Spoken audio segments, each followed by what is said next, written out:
이 하나님의 말씀 출애굽기 38장 1절입니다. 그가 또 조각목으로 번제단을 만들었으니 길이는 5규빗이요 너비도 5규빗이라 네모가 반듯하고 높이는 3규빗이며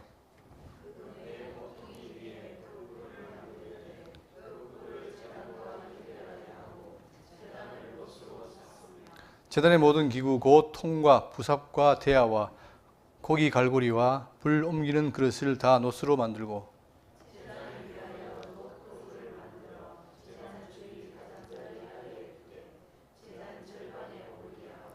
그 놋 그물 네모의 모퉁이에 채를 깰 고리를 넷을 부어 만들었으며 제단 양쪽 고리에 그 채를 깨어 매게 하였으며 제단은 널판으로 속이 비게 만들었더라.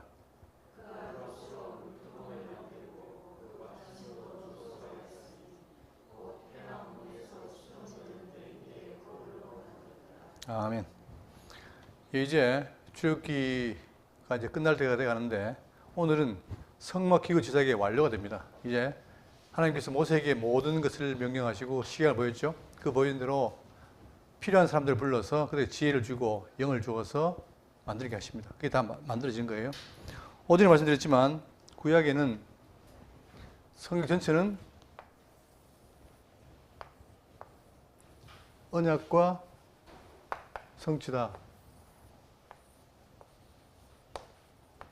이게 왜 중요하냐면 이게 성경 해석의 원리예요. 그러니까 성경을 볼 때 구약은 뭐냐? 장차 오실 메시아에 대한 언약입니다. 그리고 신약은 그 언약한 대로 이루어진 걸 말하는 거예요. 이게 큰 덩치지만 그러나 세부에 들어가면 아주 다양하게 되어 있습니다. 그러니까 모든 게 아주 그물망처럼 되어 있는데 예를 들면 메시아가 온다. 어떻게 합니까? 다윗의 혈통을 온다. 구약에 예언되어 있잖아요. 그죠? 어디서 출생한다? 베들레헴 출생한다. 되어 있죠. 모든 게 되어 있습니다. 마찬가지로 오늘은 뭐냐면은 그 언약 가운데 이제 구속, 예수님의 구속인데 이 구속을 하기 위해서 뭐 해야 되죠? 제사. 제사에 대한 것이 구약에 예언되어 있습니다. 이게 바로 모형입니다. 모형. 모형적으로 말씀하시고 그 모형이 바로 와서 그리스도에 와서 실체를 주죠. 그러니까 지금 우리가 살피는 것은 뭐냐? 다양한 모형인데 그 모형은 다 뭡니까? 그리스도에 대한 모형이란 말입니다. 그러니까 제사에는 먼저 뭐가 있어요? 성막, 그 다음에 제사장, 제물. 이 세 가지 중에서 출애굽기는 성막과 제사장에 대한 얘기를 하고 그 다음에 다음 배울 레위기는 뭡니까? 제물에 대한 얘기죠. 그러니까 이 모든 것이 뭐냐? 결국은 다 장차 참 성전 되시고 참 제사장 되시고 참 제물 되실 그리스도에 대한 모형이었다는 거예요. 그러니까 우리는 지금 구약을 읽지만 구약 속에도 뭐가 있습니까? 신약에 대한 게 다 들어있잖아요. 그죠? 그러니까 모형을 통해서 뭘 읽습니까? 실체를 읽을 때 우리에게는 이 그리스도의 구속사이라는 게 얼마나 큰 의미가 있는가. 이때는 다 이 모든 것을 가지고 제사를 드릴 때 늘 반복했어요. 늘. 날마다. 왜 반복하느냐? 이거는 죄가 안 사라지니까. 그런데 이런 제사가 결국 그리스도가 와서 한 번, 영단번. 그래서 이걸 말하죠. 영원한 제사. 우리가 바로 영원한 제사 안에 들어가서 세연을 받은 존재인 거예요. 그러니까 우리는 참 그 복이 능굴채 들어온 사람들이다. 알았을 때. 그죠? 자, 그럼 이제 오늘 첫 번째가 뭐냐면 조각목으로 번제단을 만듭니다. 번제단. 자, 다 하진 않고 제가 개략적으로 말씀드리겠습니다. 지금 우리가 살피는 건 뭐냐면 이제 36장 7절부터 출애굽기 이 뒤에 직접 만드는 거죠. 만들어서 이제 올리압을 통해 만드는다. 그 내용을 포함되고 있는데 먼저 뭐냐면 놋 번제단입니다. 놋 번제단. 자, 이 번제단이 이렇게 되어 있는데 가운데는 망이 있고 네 뿔이 있습니다. 네 뿔. 네 뿔이 있고 양쪽 깰채가 있고 그리고 길이는 어떻게 되냐? 225cm 그다음에 135니까 거의 뭐 2m, 1m 이 정도 되겠죠. 그 크기에 뭘 거기 답니까? 여기다가 양과 염소를 잡아서 제물 드리죠. 소도 드리고 이게 이 장면입니다. 자, 그럴 때 이걸 왜 지금 말해주느냐? 이건 뭘 말하냐면 장차 여기서 뭘 드려요? 희생제물. 구약에는 이런 일이 많이 있습니다. 그러니까 레위기하 16, 14절에 보시면은 성전 앞에 있던 놋제단을 통해서 거기다가 불 사르고 피를 뿌립니다. 이게 제사인 거예요. 그러니까 내가 지은 죄를 사하기 위해서 어떻게 되죠? 내가 가온 제물을 안수를 해서 그걸 태우는 거예요. 피를 뿌리고. 자, 이것이 결국 장차 그리스도에 대한 모형인데 예수님 말씀하시기를 누가복음 12장 50절에 나는 받을 세례가 있으니 할 때 이 세례가 뭡니까? 예수님은 오셔가지고 뭐 했어요? 요단강에서 세례원에게 세례 받았죠. 물세례. 그 다음에 세례 받고 올라오니까 성령이 임했죠. 성령 세례. 그리고 하나 더 남은 게 뭡니까? 불세례예요. 불세례. 그 불세례가 뭐냐? 바로 당신 십자가에 죽으신 것에 대한 얘기란 말입니다. 그러니까 이것이 바로 뭐냐? 그분이 왜 십자가에 지셨느냐? 구약에 나오는 이 화목제물, 희생제물, 이걸 드리기 위해서 오신 거예요. 자, 그래서 에베소 5장 2절에 보면 그리스도께서 너희를 사랑하신 것 같이 너희도 사랑 가운데 행하라. 이게 뭐냐? 결국 그리스도가 우리를 사랑해서 드린 희생제물이라는 거죠. 그래서 그는 우리를 위해 자신을 버리사 향기로운 제물과 희생제물로 하나님께 드리셨느니라. 장차 그리스도 희생제물에 대한 모형입니다. 그걸 드리기 위해서 이렇게 제단을 만들었고, 또 아까 이 그림 보시면 여기 뭐가 있어요? 네 기퉁에 뿔이 있죠. 이걸 그냥 만드는 게 아니라 이 뿔이 바로 뭐냐? 이게 구원의 뿔이에요. 다음 꿀. 자, 열왕기상 1장 50절. 아도니아도 솔로몬을 두려워하여 일어나 가서 제단 뿔을 잡으니 왜 잡느냐? 지금 자기가 위험에 있으니까 나를 구원해달라고 뿔 잡는 거예요. 이게 시편에서 뭐냐? 여호와는 나의 반석이시요 나의 여섯이요 나를 건지시는 이시요 나의 하나님이시요 내가 그 안에 피할 나의 바위시요 나의 방패시요 나의 구원의 뿔이시다. 이 바로 이 구원의 뿔을 상징하는 겁니다. 자, 그런데 이 구원의 뿔이 결국 누구를 가리키느냐? 누가복음 1장 69절에 우리를 위하여 구원의 뿔을 그 종 다윗 집에 일으켰으니 곧 누구다? 예수 그리스도라는 사실이죠. 그러니까 이 모든 것이 다 모형적으로 숨어 있는 거예요. 우리 그걸 읽으면 이게 참 놀라운 얘기가 되죠. 자, 그리고 이 속에 또 뭐가 들어있냐면은 반드시 제단 뿔에서 뭡니까? 제단의 뿔에 불씨를 가지고 와서 향을 피워야 돼요. 그런데 이게 누가 그거겠죠? 모세와 두 아들이 다른 불을 사용했잖아요. 그 죽지요. 이런 게 다 하나의 법칙입니다. 자, 그래서 나답과 아비후가 결국 다른 불로 분양하다가 죽습니다. 그런 것처럼 성경은 철저하게 하나님의 뜻대로 해야 되고 그걸 어길 때는 안 돼요. 자, 이렇게 한 다음에 그 끝에 보세요. 8절. 그가 놋으로 물두멍을 만들고 뭘 만듭니까? 물두멍을 만들고 그 받침도 놋으로 하였으니 곧 해방문에서 수종드는 여인들의 거울로 만들었더라. 자, 이게 물두멍입니다. 지금 우리로 말하면 대야죠, 대야. 큰 대야를 만드는 거예요, 놋으로. 만들어가지고 뭘 채워요? 물을 채웁니다. 물을 채워가지고 어떻게 하냐? 세상들이 재물을 다다 보니까 피를 흘리잖아요. 그러니까 오는 게 다 묻잖아요. 그죠? 그러니까 그걸 어떻게 하냐? 씻는 거예요. 씻어서 정결케 하는 거죠. 여러분, 여기에 놀라운 비밀이 있습니다. 어떤 비밀이 있냐면, 여러분, 요한복음에 예수님이 니고데모에게 말합니다. 네가 물과 성령으로 건너지 않으면 하나님 나라에 갈 수가 있다, 없다? 없다. 그죠? 그럴 때에, 자, 보세요. 물두멍은 뭘 말하냐? 구약에 물두멍과 관유가 있어요. 관유는 기름이죠. 지난번에 기름 부은단 말이 어떤 의미를 했죠? 신약 성도에게는 성령이 만들었죠. 그러니까 보세요. 에스겔에 맑은 물을 너에게 뿌려서 너희로 정결하게 하되 곧 너희 모든 더러운 것에서와 모두 우상 숭배에서 너희를 정결하게 할 것이며 또 새 영을 너희 속에 두고 새 마음을 너희에게 주되 너희 육신에서 굳은 마음을 제거하고 부드러운 마음을 줄 것이며 보세요. 뭘 뿌려요? 물을 뿌리고 여기 물을 뿌리고 또 새 영을 주고 이게 바로 이 성령을 통해서 뭡니까? 우리에게 물두멍으로 씻게 하고 또 들어갈 때 관유를 바르죠. 그게 바로 뭐냐? 그것이 바로 이거에 대한 이루어짐인 거예요. 자, 그러니까 요한복음이 말하기를 예수께서 대답하여 이르시되 진실로 진실로 내게 이르노니 사람이 거듭나지 아니하면 하나님 나라를 볼 수 없다. 다 죽었는데 거듭나야 된단 말입니다. 어떻게 나느냐? 먼저 자, 니고데모가 이르되 사람이 늙으면 어떻게 살 수 있습니까? 두 번째 모태에 들어갔다가 날 수 있사옵나이까? 예수께서 이르시되 진실로 진실로 내게 이르노니 사람이 물과 성령으로 나지 아니하면. 그렇기 때문에 이 말이 어디에 근거하냐? 구약에 나오는 거예요. 구약에 물로 씻고 관유를 바르고 즉 죄사함을 입는 걸 모양을 보여주는 거죠. 그러면 오늘 우리는 뭡니까? 우리는 다 이걸 거친 거예요. 거쳐서 성도가 된 거죠. 내 속에 누가 있습니까? 성령이 임하신다 이 말입니다. 그죠? 이런 것들이 구약에 다 예시되어 있고 그것이 그대로 성취되어서 오늘 우리가 성도가 되고 내 속에 성이 거하신다. 이런 게 다 연결되는 거죠. 자, 그 다음에 38장 9절입니다. 여기는 뭐가 나왔냐면 성막들이 나옵니다. 자, 또 뜰을 만들었으니 나무로 뜰의 남쪽에는 세마포, 남, 북쪽, 서쪽, 동쪽으로 다 만들어라. 어떻게? 요렇게 만들어서 뜰을 만듭니다. 여기에 담벼락을 치니까 뭐가 됩니까? 가운데가 뜰이 되죠. 이렇게 뜰이 되는 거예요.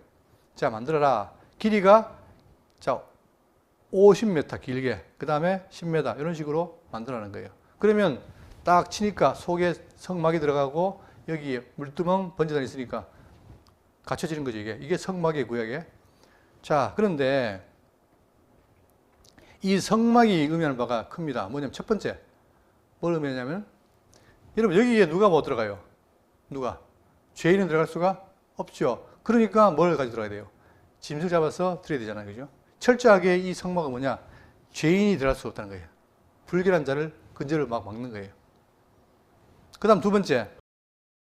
자, 이것이 처짐으로 인해 가지고 누구와 누가 구분됩니까? 유대인과 이방인도 구분되고, 또 하나, 여기 광야 생활하다 보면 광야에 뭐가 많아요? 맹수가 많습니다. 그럴 때 이 맹수로부터 뭘 보호해요? 이 지금 성막을 보호하죠. 이 말은 뭐냐, 여러분? 예수님이 참 놀라운 말씀하십니다. 뭘 하시냐면은, 보세요. 마태복음 16장 16절에 시몬 베드로가 대답하여 이르시되 주는 그리스도시요 살아계신 하나님의 아들이시니이다. 예수께서 대답하여 이르시되 바요나 시몬아 네가 복이 있도다. 이를 내게 알게 하는 혈육이 아니요 하늘에 계신 내 아버지시니라 하는 이 놀라운 고백을 하잖아요. 즉 베드로의 고백은 뭐냐면 주는 그리스도시요 살아계신 하나님의 아들이십니다. 주 예수 그리스도로 고백했죠. 그러니까 이것이 복되다. 이건 사람이 알게 한 게 아니라 아버지가 알게 한 것이다 하면서 이르시되 또 내가 내게 이르노니 너는 베드로라. 반석이죠. 이 반석 위에 뭘 세운다? 내 교회를 세운다. 다시 말하면 교회는 뭡니까? 예수 그리스도로 하는 고백하는 자들이 모이는 교회가 바로 교회란 말입니다. 그런데 이 교회에 놀라운 얘기를 하세요. 뭘 합니까? 음부의 권세가 이기지 못한다는 거예요. 음부의 권세. 성경 음부의 권세를 뭐로 표현합니까? 구약에 다니엘에 내 짐승이란 말입니다. 그죠? 참, 이 하나님의 섭리하시라 보세요. 얼마나 세밀한가? 그러니까 지금 이 광야에 있는 이 성막이 짐승으로부터 보호받게 막을 치잖아요. 똑같이 지금 우리 교회는 사실 무방비입니다. 이 광야 생활에. 그런데 하나님께서 어떻게 해요? 예수님이 이 교회를 지킨단 말입니다. 뭐에서? 끊임없는 음부의 권세. 지금 보세요. 자, 구약에 예수님이 오실 때도 바벨론, 파사, 헬라, 로마라는 이 짐승 제국이 어떻게 했어요? 이스라엘을 괴롭혔죠. 그것처럼 지금 이 광야 시대에, 지금 현재의 신약 시대에도 여전히 뭡니까? 음부의 권세가 교회를 위협하고 핍박하려고 애를 쓴단 말입니다. 그런데 더러더러 이긴 것처럼 보이지만 궁극적으로 뭐예요? 이기지 못한다는 약속이 있는 거예요. 그러니까 아무리 사단이 와서, 음부의 권세가 와서 우리를 짓밟으려 해도 누가 보호합니까? 그리스도가 보호하시는 거예요. 그러니까 그것처럼 지금 어떻게 돼요? 광야에 있을 때에 이 막을 이렇게 보호하시는 거죠, 이게. 그러니까 우리는 승리가 어떻게 해요? 보장된 곳이에요, 여러분. 이게 놀라운 거예요. 자, 또 하나 뭐가 있냐면은, 아까 얘기했던 것처럼 이 막이 바로 이방인과 유대인을 어떻게 하면 구분하죠. 그러니까 우리가 이방인이었어요. 이방인 아닙니까? 이방인은 소망이 있어요, 없어요? 아예 없어요. 물론 더러더러 구약에 더러더러 모형적으로 있지만, 그러나 구약에는 이스라엘이 희망이 없습니다. 그런데 놀라운 건 뭐냐면, 이렇게 분리되어 있다는 것을 누가? 그리스도가 그 분리를 해결해요. 에베소 2장 11절에 그러므로 생각하라. 너희는 그때에 육체로는 이방인이요 손으로 할 육체의 할례를 행한 무리라 받은 무리라 칭하는 자들로부터 할례를 받지 않은 무리라 칭함을 받은 자들이라. 그러니까 구약에는 우리가 할례 안 받았으면 어떻게 됩니까? 아주 천박하고 언약과 관계없는 그런 사람들이 있단 말입니다. 그런데 어떻게 됐냐? 그때 너희는 그리스도 밖에 있었고 이스라엘 나라 밖에 사람이라 약속의 자들에 대하여는 외인이요 세상에서 소망이 없고 하나님도 없는 자이더니, 우리가 이방인 우리가 소망이 없어요. 하나님도 없어요. 정말 절망스러운 상태에 있는데 어떻게 했다? 바로 이 담을 누가? 그리스도가 헐어버린 거죠. 헐어버리니까 이제는 전에 멀리 있던 너희가 어떻게 했어요? 그리스도 안에서 그리스도와 그의 피로 가까워졌느니라. 그러니까 우리가 예수님이 십자가 주셨다, 구속사를 했다, 그게 그냥 간단한 게 아니라 그 일을 통해서 나타난 결과는 뭡니까? 놀라운 거예요. 이제는 뭐가 없습니까? 그리스도 안에는 이방인과 유대인의 구분이 있다 없다? 없어진 거예요. 여러분, 유대인들 지금도 유대인들은 뭐냐? 이방인들을 무시하잖아요. 그리고 쉽게 죽여도 아무 그게 없어. 그럴 게 없는 거예요. 그런데 그 막을 누가? 그리스도가 열어버린 거예요. 그래서 우리가 지금도 배웠지만 그분이 십자가 지셨을 때 어떻게 됩니까? 성전에 있는 휘장이 지어지면서 완전히 길이 열려버린 거죠. 막힌 게 다 열려버린 거예요. 그러니까 우리가 누구를 통해서?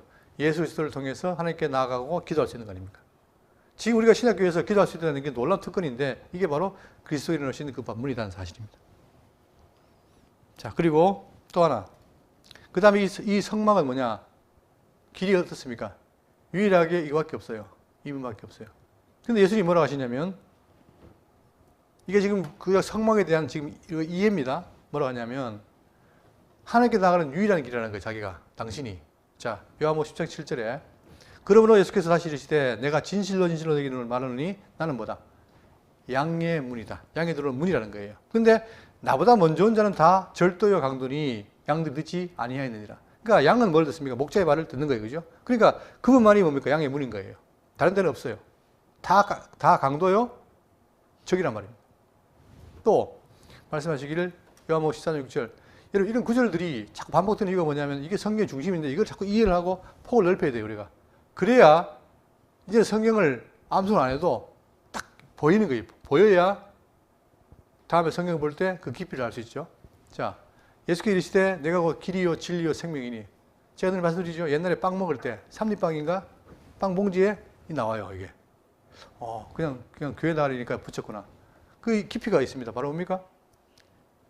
내가 곧 길이요 진리요 생명이니 나라 말미암지 않고는 이거는 한마디로 뭘 끼는 거예요. 지금의 종교다운지를 깨요. 예수 말고도 다른 길이 있다 없다. 기독교는 없어요. 근데 지금 세상은 뭡니까? 상승의 시대니까 다 길을 놓잖아요. 불교에도 구원의 길이 있다. 이슬람도 있다. 성경은 뭡니까? No. 절대 없어요. 그런데 누가? 유일하게 예수 그리스도만이 길이라는 거죠. 그 길을 누가? 예수님이 열어주신 거예요. 그래서 히브리 6장 19절에 우리가 이 소망을 가지고 있는 것은 닻의 영혼의 닷 같아서 튼튼하고 견고하여 희장 안에 들어가나니 그리를 앞서 가신 예수께서 멜기세덱의 반차를 따라 영혼의 대장이 되어 우리를 위하여 들어가셨느니라. 그분이 길을 열어버린 거예요. 이게 바로 그 성막에 있는 하나의 성막의 뜻입니다. 의미입니다. 그러면 자 지금 우리는 뭡니까? 그 길을 열어서 하늘 보좌에 계신 그분과 어떻게 되어 있어요? 지금 우리가 한 지체라는 거예요. 그분이 머리고 우리가 지체라는 거예요. 그러니까 이 땅에 있어도 당연히 뭡니까? 우리는 그분의 삶을 사는 거예요. 그게 바로 오전에 했던 뭡니까? 그리스도의 향기를 내는 삶이죠. 그죠? 그러니까 우리는 지금 그분에 붙어 있는 거예요. 그런데 그분이 하늘에 계시니까 안 보이고 안 붙어 있다? 그러면 나는 뭡니까? 이 땅에 그냥 외출해야 되는 거예요. 그래서 제가 자꾸 하는 게 뭐냐면 우리는 딴 게 없습니다. 목사는 뭘 해야 되느냐? 하늘에 계신 그리스도와 머리와 몸을 어떻게 돼요? 연결시켜주는 작업을 해야 돼요. 그게 여러분들 듣고 내가 그분과 함께 되어 있구나. 그걸 깨달으면 그분으로부터 배우고 또 사랑을 깨닫고 느끼고 그 다음에 결단해서 어떻게 돼요? 이 땅에서 어두운 시대에 빛의 삶을 사는 거예요. 이게 성경의 진리입니다. 다른 거 없습니다. 예?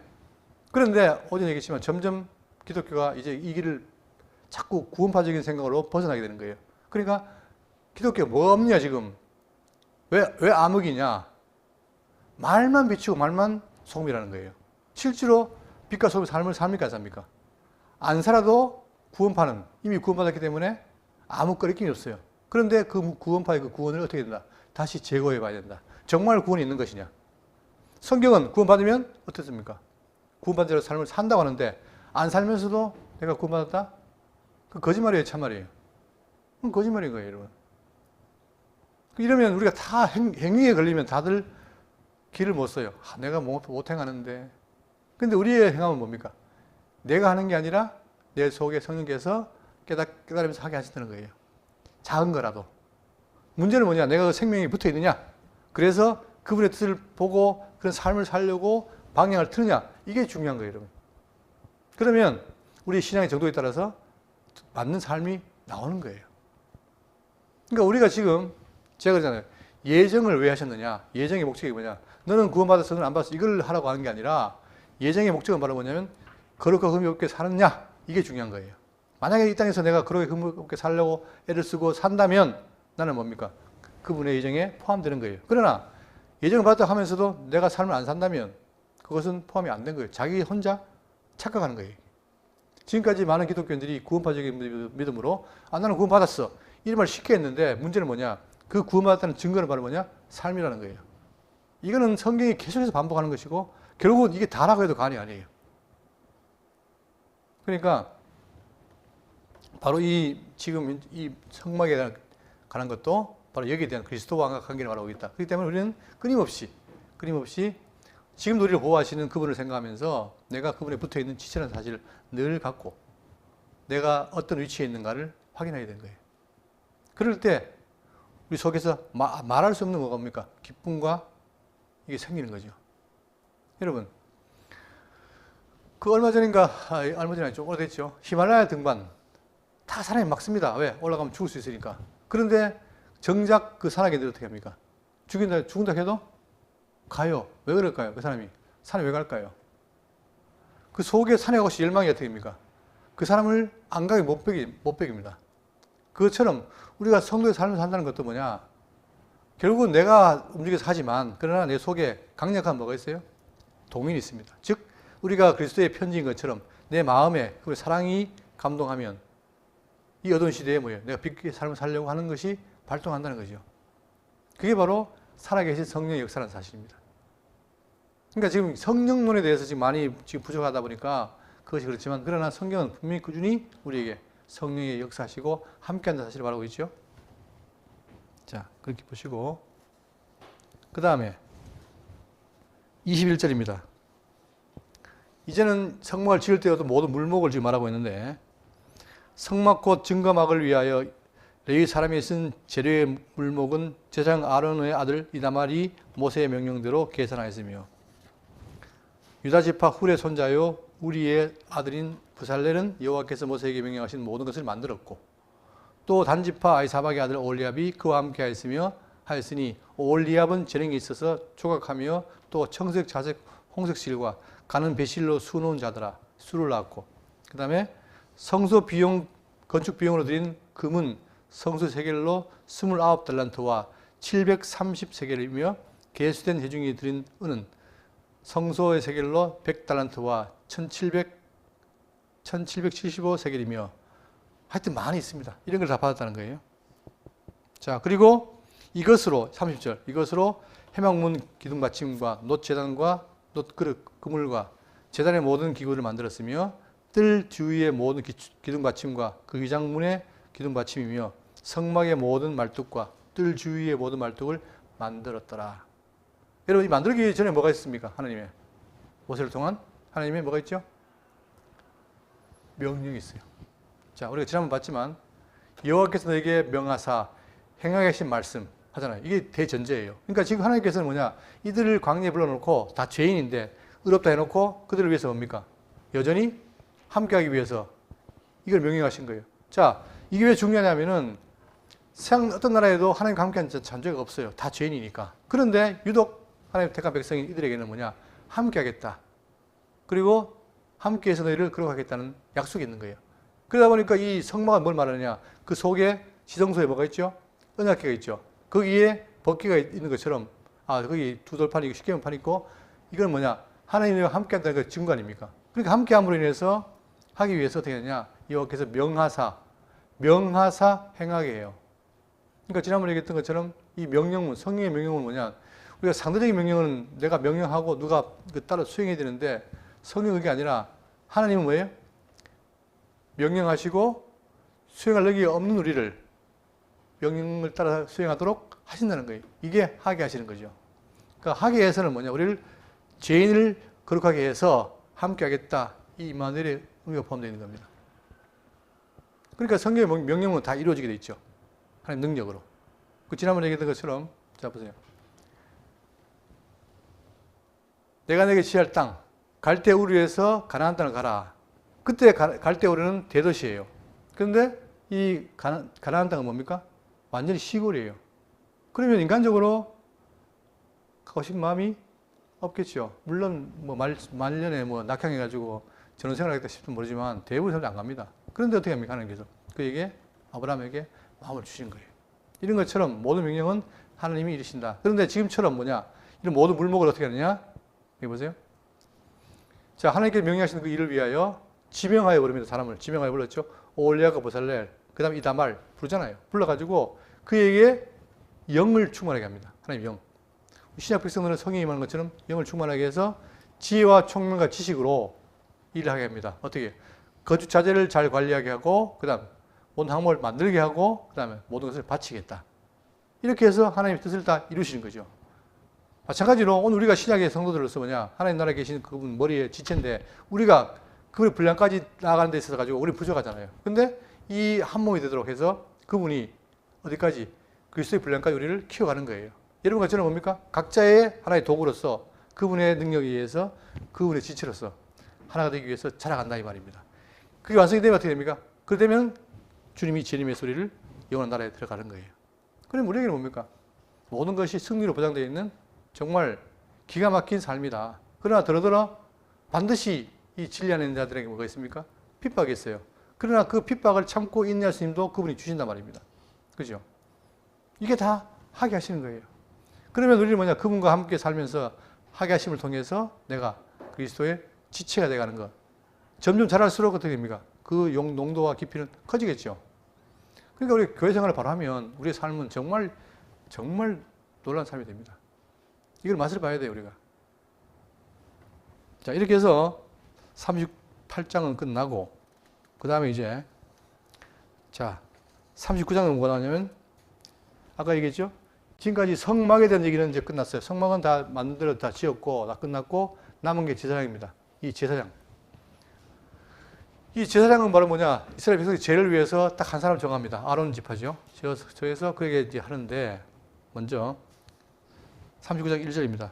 그들은 여호와께서 모세에게 명령하신 대로 청색, 자색, 홍색 실로 성소에서 섬길 때 입을 정교한 옷을 만들고, 자, 이게 정교한 옷인 거예요. 그냥 대충 한 게 아니라 정교하게 술을 놔서 만드는 것인데, 옷을 만들고 또 아론을 위해 거룩한 옷을 만들었더라. 여러분, 옷 자체가 거룩합니까? 자, 중요한 건 누가 하는 대로, 하나님이 명령한 대로 됐기 때문에 거룩한 거예요. 그죠? 우리의 거룩도 마찬가지입니다. 우리의 거룩도 내가 하는 게 아니라 그분이 거룩하게 만들었을 때 가능한 거예요. 그러면 이 내용을 다 안 읽고, 여기 보면은 에봇과 어깨바지가 나오는데, 이 그림 보세요. 지금 이 사람이 지금 그냥 다 탈의했죠. 탈의했는데 여기다 뭘 입힙니까? 안에 고의, 속바지를 입혀요. 그 다음에 이게 뭡니까? 속옷이에요. 그러니까 속바지가 속옷이 아니고 속바지 입고 여기 옆에 뭡니까? 속옷 있습니다. 이게 속옷입니다. 색깔이 뭐죠? 흰 거예요. 세마포. 이것은 오늘 성도들이 입는 옷이 뭡니까? 우리가 뭐 입어요? 의의 옷. 있죠? 그게 입힙니다. 자, 그러면 왜 고의를 입히냐면 이 속바지, 속옷이 뭡니까? 통짜예요. 치마. 그러니까 밑에서 보면 어떻게 돼요? 여기 보세요. 자, 제단에서 이제 제단을 드릴 때에 제사장이 여기 올라가요. 여기. 그 다음에 밑에서 보이겠죠. 뭐가? 속이 보이겠죠. 그러니까 그걸 막기 위해서 뭐 입힙니까? 속바지를 입힌 거예요. 그리고 겉에는 겉옷을 입히고 또 그 위에다 뭘 입히냐면 바로 이런 겉옷을 입힙니다. 자, 그러니까 흰 거 속옷, 밖에 있는 겉옷, 파란색. 그리고 그 밖에 뭐가 있습니까? 에봇. 이게 에봇이에요.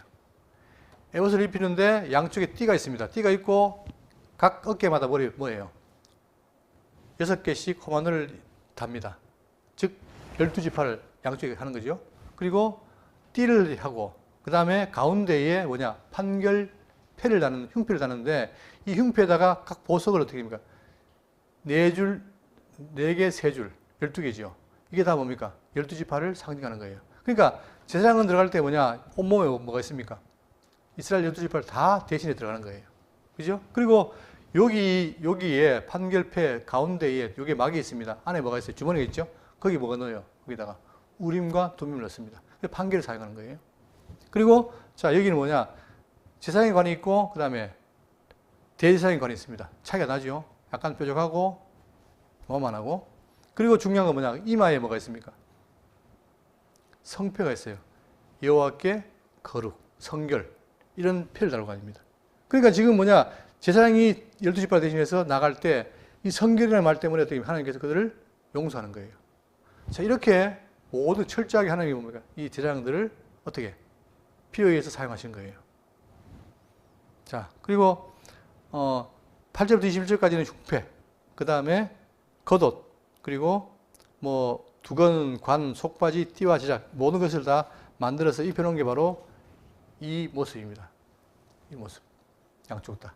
그러니까 관을 씌우고 금패를 달고 그 다음에 견대, 흉패, 속옷, 그 다음에 띠, 에봇, 겉옷, 석류의 금방울, 요게 금방울이죠.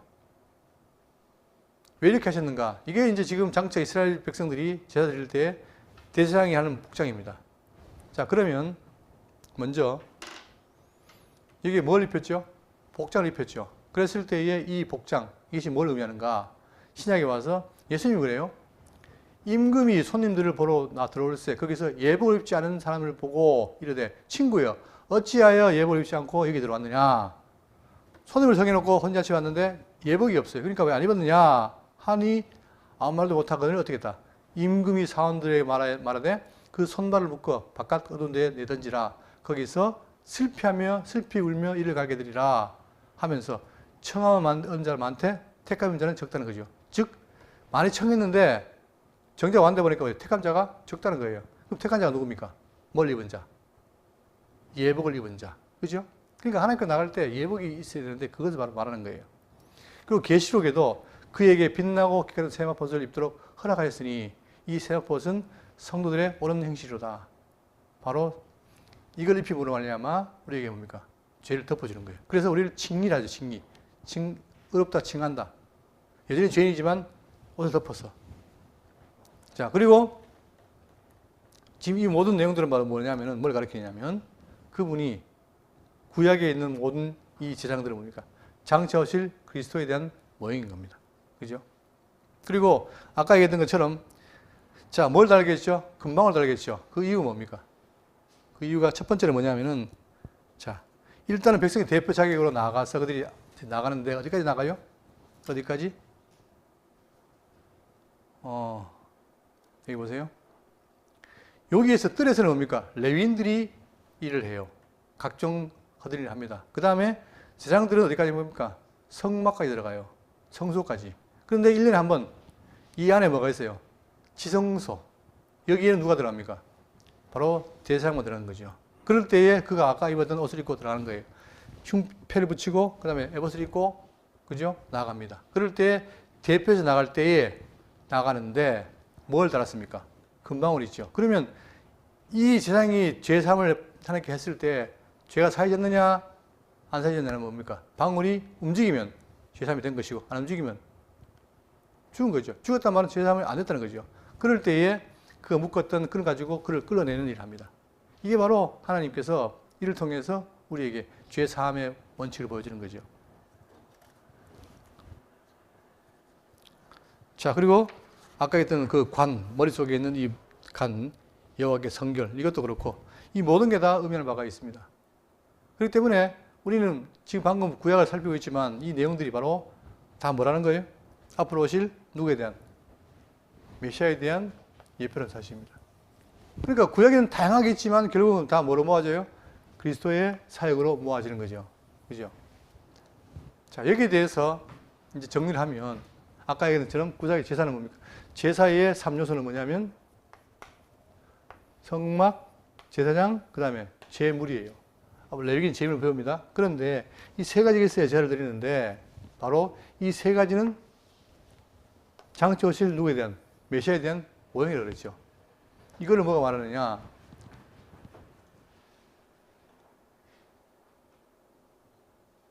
자, 이거 보세요. 히브리 8장 5절에 그들이 섬기는 것은, 자, 그들이 누구냐? 이스라엘이에요. 이스라엘이 섬기는 것은 하늘에 있는 것의 모형과 그림자라. 이걸 보고 사람들이 착각하는 게 뭐냐면 하늘에 그럼 또 실제로 뭐가 있다? 실제로 성막과 제사장과 제물이 있다고 생각을 해요. 이런 걸 뭐랍니까? 이런 걸 선제론이라는 거예요. 선제론. 이데아에 있는 원형이 있고 여기는 껍데기가 왔다. 그런데 그게 아니고 지금 하늘에 누가 계세요? 예수님이 십자가 죽으시고 자 죽으시고 부활하고 뭐합니까? 승천하죠. 어디에 계십니까? 하늘 보자. 우편에 계세요.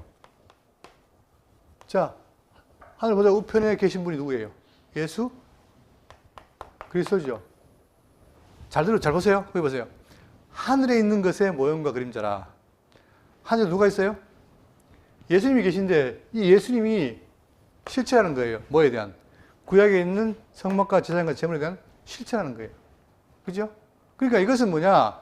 원래 이데아의 세계에 있다는 그게 아니고 하늘에 계신 그분이 실체고 여기 있는 건 다 모형이었다는 거죠. 아시겠어요?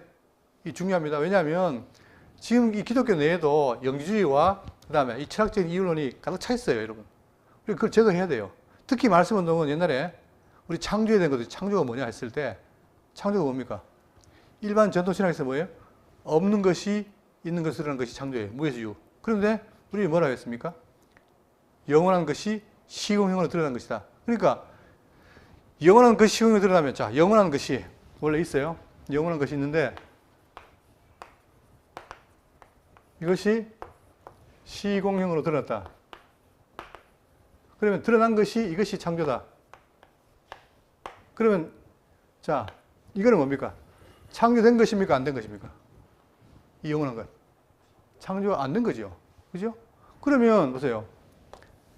창조라는 것이 이때 이제 영원한 것이 드러나 버린다면 창조 안 된 것인데 이게 지금 있다는 것은 뭡니까? 성경은 뭐예요? 하나님만 뭐예요? 스스로 계신 분이라죠. 그러면 하나님 말고도 뭐가 있어요 또? 스스로 있는 것이 있잖아요. 그죠? 이건 성경이 아닌 거예요, 이게. 이게 잘못된 거예요, 이게. 그러니까 우리가 가르침 중에서 이 부분을 제거해야 돼요. 아닙니다, 이거. 그러니까 하나님께서 만든 것 중에, 창조한 것 중에서 시공의 것도 있고 영원한 것도 있어요. 그게 바로 천상과 천하인 거죠. 차이가 있는 거예요. 자, 그래서 여기 보시면 하늘에 있는 것의 모형과 그림자라 모세가 장막을 지으할 때에 지시하심을 얻은 것 같으니 그러니까 구약엔 다 뭡니까? 모형은 다 누가? 하나님께서 누구에게? 모세에게 한 대로 만드는 거예요, 이게. 만들었더니 이것이 다 뭐였다? 장차 오실 그리스도에 대한 모형이었다는 거죠, 이게. 자, 하면서 자, 같으니 이르시되 삼가 모든 것을 산에서 내게 보이던 본을 따라 지으셨다 하셨느니라. 그러니까 지금 구약에 있는 모든 그 성막과 그 다음에 제상의 모든 것은 하나님 모세에게 명한 대로 한 거예요. 근데 명한 것이 그게 뭐다? 그것이 모형이라는 거예요. 그러나 이제 그는 더 아름다운 직분을 얻으셨으니 그는 더 좋은 언약을 약속으로 세우신 더 좋은 언약의 중보자라. 과거에는 이 모형은 다 누가? 모세가 중보를 했지만 그러나 새 언약은 뭐예요? 그리스도가 중보자라는 거예요. 다르죠. 차원이 달라요. 그런데 오늘 오전에 배웠던 것처럼 이 새 언약의 중보자의 그리스도의 사역을 누가? 바울이 그의 뭘로? 사도로 일했다는 거 아닙니까? 그죠? 그러니까 이 새 언약의 중보자 일을 하는 그 바울과 구약의 같은 직책이지만 다르다는 거예요. 이게 우울하다는 거죠. 자, 그러면서 하신 말씀이 뭐냐? 저 첫 언약이 무음하였더라면, 자, 이 첫 언약이 무음하고 완전했더라면 굳이 뭡니까? 다시 할 일이 있어요, 없어요? 이게 완전하다면 이걸로 다 하면 되잖아요, 그죠? 근데 이것이 어떻게 했다? 이것이 흠이 있는 거예요. 다시 말하면 날마다 제사를 드리는데 날마다 피를 뿌리고 태우고 가는데도 불구하고 죄 사함이 돼야 안 돼요? 안 돼요. 이 히브리서가 말하는 말이에요. 안 된단 말입니다. 안 되니까 날마다 하는 거예요, 날마다. 죄 사할 것을 바라보고 소망하면서 하는 거예요, 이게. 왜? 이것 안 하면 잊어버리니까. 그래서 이걸 하는 거지. 자, 그러면서 둘째 것을 요구할 일이 없었으리니와 완벽함 없는데 완벽하지 않으니까 그들의 잘못을 기억하여 말씀하시되 주께서 이르시되 볼지어다 날이 이르리니 내가 이스라엘 집과 유다 집에 더불어 모는다. 새 언약을 세우겠다. 즉 구약의 옛 언약 이것은 다 안 되니 폐하고 새 언약 바로 이 모든 성막과 제사장과 제물의 모든 것이 합해서 그분이 실체로 와서 다 이루어버린 거예요. 그래서 신약에서 뭐가 없습니까? 죄사함이 있어 없어요? 제사가 없죠. 우리가 죄사함 받은 거예요. 근데 이걸 모르는 사람들 지금도 뭡니까? 지금도 죄사함 달라고 기도하잖아요. 이게 차이라는 겁니다. 그러니까 우리는 이미 죄인이고 그 모든 걸 다 사하신 거예요. 그러면 사했다고 해서 내가 다 사했으니까 만판 살자 이게 아니라 사한 걸 감사해야죠. 또 죄를 지으리요? 그거 아니라 말입니다. 그죠? 그러니까 신약 성도의 삶이라는 건 뭐냐? 이걸 깨닫고 끊임없이 이 말씀 속에서 살아가는 것이 바로 우리의 성도의 삶이다. 그죠? 그 정말 이거 말고도 할 말이 없어요. 이게 정말 성도의 삶인 거예요, 이게.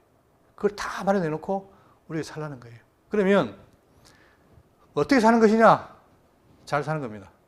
말씀대로. 그렇기 때문에 우리가 뭐가 급한 겁니까? 내가 그리스도의 편지다. 그러면 그리스도가 편지에 벌써 그랬죠? 그분의 사랑을 쓴 거 아닙니까? 근데 내가 그분의 사랑을 모른다면 아무리 살고 싶어도 안 되는 거예요. 우리의 삶의 원리는 뭐냐? 성경의 삶의 원리는 사랑의 원리란 말입니다. 그분이 나를 사랑했으니까 감격에 사는 삶인데, 그러니까 우리는 끊임없이 말씀을 통해서 그분이 나를 어떻게 사랑하는가를 알아야 돼요. 그러면 거기 맛을 들이면 어떻게 됩니까? 그래서 제가 앞으로 우리 그 카페를 만들어가지고 매일 묵상을 할 거예요. 매일 묵상. 이제는. 물론 제가 카톡으로 하려고 했는데, 이제 조금 우리가 적응이 됐으니까, 이제는 해서 날마다 말씀을 묵상하는 게 이게 중요합니다. 그죠? 옛날에는 그냥 뭣도 모르고 했지만, 그래, 지금은 의미를 알고 하면, 우리는 뭐예요? 우리 일상이 진짜 우리가 성도의 삶이고, 광야 생활하면서 늘 말씀을 따라가는 삶이 된다면, 우리는 이런 삶이 머지않았다. 그죠? 그래서 이거 경건의 성경이 뭐랍니까? 경건의 뭐예요? 연습. 우리가 대회 나가면 노래하고 뭐 춤추는 대회 나가면 그거 하려고 잘하려고 어떻게 합니까? 연습 많이 하는데 성도의 삶은 연습 안 해요. 그렇죠? 이게 해야 돼요. 이게 경건의 연습이에요. 그러니까 과거에 내가 죄인으로 살다가 이제는 하나님의 백성이 있으니까 경건의 연습을 통해서 나를 점점 잘하게 하게 되면, 그러면 우리의 삶이 정말 기쁘고 즐겁고 행복하죠. 그럴 때에 그것이 어떻게 됩니까? 이것에게 뭐 돼요? 전념이 돼요. 그게 향기예요, 그게. 예? 그렇죠? 저기 가니까 정말 살아있더라. 이런 걸 들어야죠, 이게. 이게 불가능하지 않습니다. 모든 게 다 갖춰져 있습니다. 문제는 내가 하기 싫으냐 하고 싶으냐 이 차이뿐이에요. 그죠? 그러니까 목사가 지금 협박하는 게 아니고 다 그 원리에 있단 말입니다. 그러니까 우리 더욱더 지금 올 25년도 더 박차를 가해가지고 이걸 깨달으면 그때는 정말 하고 싶어서 하고 싶어 했는데 기쁘고 또 주변도 우리를 바라보고, 그러면 저는 그래요. 솔직히 소망이 있다는 게 뭐냐면, 제가 그냥 드리는 말씀이 아니고 그게 된다면 정말 우리 교회는 전도도 그렇고 할 수 있죠. 되죠. 한편 막막해 보이지만 가능하다는 말입니다. 그래서 우리가 더욱더 말씀에 깊이 있는 삶이 되길 바라고, 오늘 이 내용 이제 다 완료됐습니다. 다음 시간에는 뒷부분 남았는데 그걸 통해서 이제 지어진 성막을 낙헌하는 식이 있겠죠. 그걸 보면서, 그리고 이제 다음 시간부터 뭐 나옵니까? 레위기, 제사제도 나오죠. 그래서 바로 더 깊이 보면서, 자, 제사를 왜 지내느냐? 결국은 뭐 때문에 지냅니까? 죄 사함과 그 다음 성화, 성결을 하는 거예요. 그러니까 구약에는 뭐가 나옵니까? 레위기는 뭘 먹어라, 먹지 말아라, 뭐 어떻게 해라, 이렇게 많이 나오죠. 그게 바로 뭡니까? 성화의 길의 방법인 거예요. 그래서 우리가 더 깊이 살펴보도록 하겠습니다. 기도하겠습니다.